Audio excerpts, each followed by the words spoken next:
அன்பானவர்களே, அன்பு வணக்கங்கள். இந்த சேனலை புதிதாக பார்ப்பவர்களாக இருந்தால் சேனலை சப்ஸ்கிரைப் செய்து ஆதரவையும் ஊக்கத்தையும் உற்சாகத்தையும் தாருங்கள். தொடர்ந்து பல்வேறு விஷயங்களை பேசி வருகிறோம்.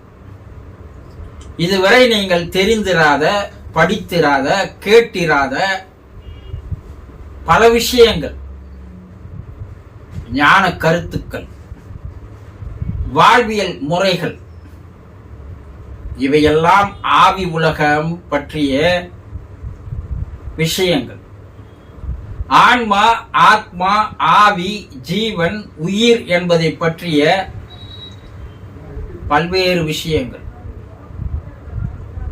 இதையெல்லாம் தெரிந்து கொள்வதில் ஆர்வம் இருந்தால் தொடர்ந்து என்னோடு பயணம் செய்து வாருங்கள். இன்று நாம் என்ன பார்க்க போகிறோம் என்றால், இறந்தவர்களுடைய ஆன்மா நமக்கு மன அமைதியை, மன மகிழ்ச்சியை தருவார்களா என்று ஒரு கேள்வி கேட்டிருக்கிறார் ஒரு அன்பர். என்னுடைய குடும்பத்தில் இறந்து போன என்னுடைய தாயோ தகப்பனோ யாரோ ஒருவர் இறந்து போயிருக்கிறார்கள். அவர்களுடைய ஆன்மா ஆவி உலகத்தில் இருந்து எங்களுக்கு மன அமைதியை, மன மகிழ்ச்சியை தருவார்களா என்று கேட்டிருக்கிறார். முதலில் அவர்கள் மன அமைதியோடு இருக்கிறார்களா, மகிழ்ச்சியோடு, இன்பத்தோடு, ஆனந்தத்தோடு, சந்தோஷத்தோடு அங்கே இருக்கிறார்களா என்பதை நீங்கள் தெரிந்து கொள்ள வேண்டும். இறப்பவர் யாருமே சில குறிப்பிட்ட நாளைக்கு அவர்கள் அங்கே அமைதியாகவோ சந்தோஷமாகவோ இருப்பதில்லை. புவி உலகை விட்டு, குடும்பத்தாரை விட்டு மேல் உலகம் செல்லும் போது அந்த பிரிவானது, துயரமானது அவர்களை வேதனைப்படுத்துகிறது, அவர்களை கலங்க வைக்கிறது, கண்ணீர் விட செய்கிறது. அவர்கள் உங்களை நினைத்தபடியே தான் இருக்கிறார்கள். 50-60 வருடங்கள் பூமியில் வாழ்ந்து விட்டார்கள், உங்களோடு இருந்து விட்டார்கள், உங்களை பாதுகாத்தார்கள், அன்பு காட்டினார்கள், உங்களுக்கு வாழ்வியலை கற்றுத் தந்தார்கள், படிப்பை தந்தார்கள், கல்வியை தந்தார்கள், நல்ல ஒரு வேலையை வாங்கி தந்தார்கள், உங்களுக்கு தேவையான சொத்து சுகங்களை சேர்த்து வைத்தார்கள், உங்களுக்காகவே வாழ்க்கையை அர்ப்பணித்துக் கொண்டார்கள். இல்லையா? தாய் தந்தையர் அப்படிதான். அப்படி இருக்கும்போது அவர்கள் பிரிந்து போவது என்பது எதிர்பார்க்காமல் நடப்பது. அப்படி எதிர்பார்க்காமல் பிரிந்து போகும்போது எந்த ஆன்மா, எந்த ஆத்மா மகிழ்ச்சியாக சந்தோஷமாக இருக்கும்?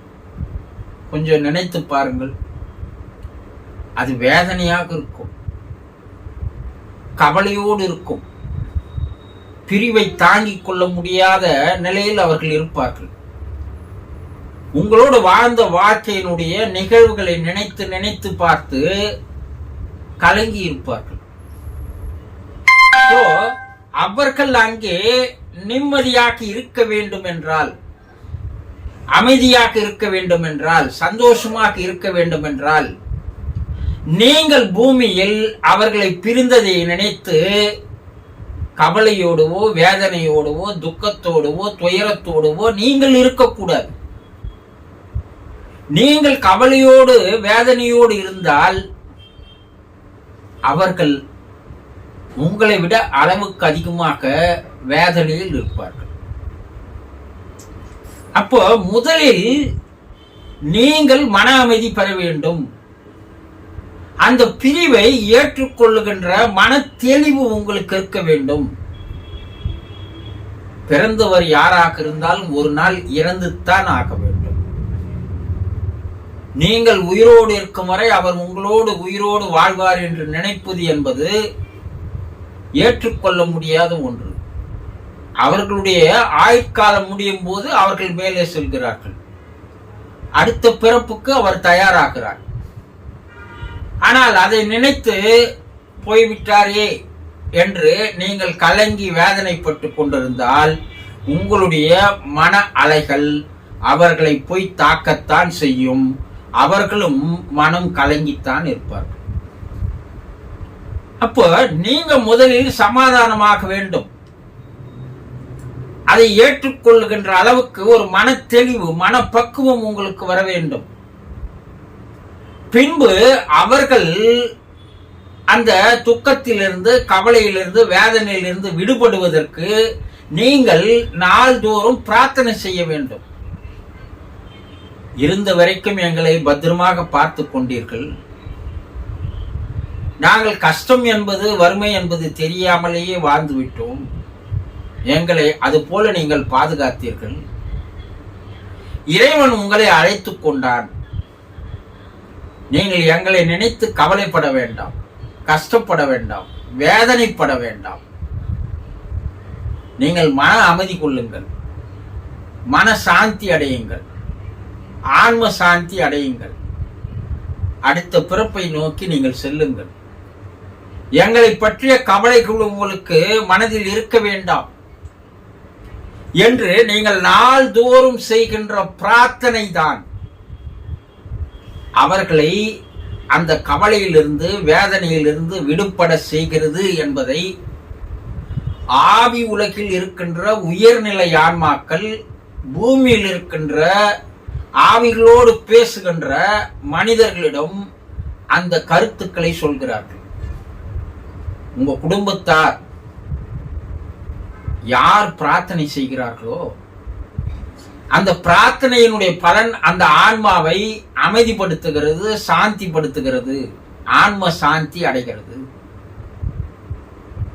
அவர்களுடைய கவலைகளிலிருந்து அதை விடுபட செய்கின்ற ஒரே ஒரு வழி, அவருடைய குடும்பத்தை சேர்ந்தவர்கள் அனைவரும் நாள்தோறும் பிரார்த்தனை செய்தால் அவர் அந்த துன்பத்திலிருந்து விடுபட்டு ஆன்ம சாந்தி அடைந்து அவர் அடுத்த பிறப்பை நோக்கி செல்கிறார் என்று உயர்நிலை ஆன்மாக்கள் கூறுகிறது.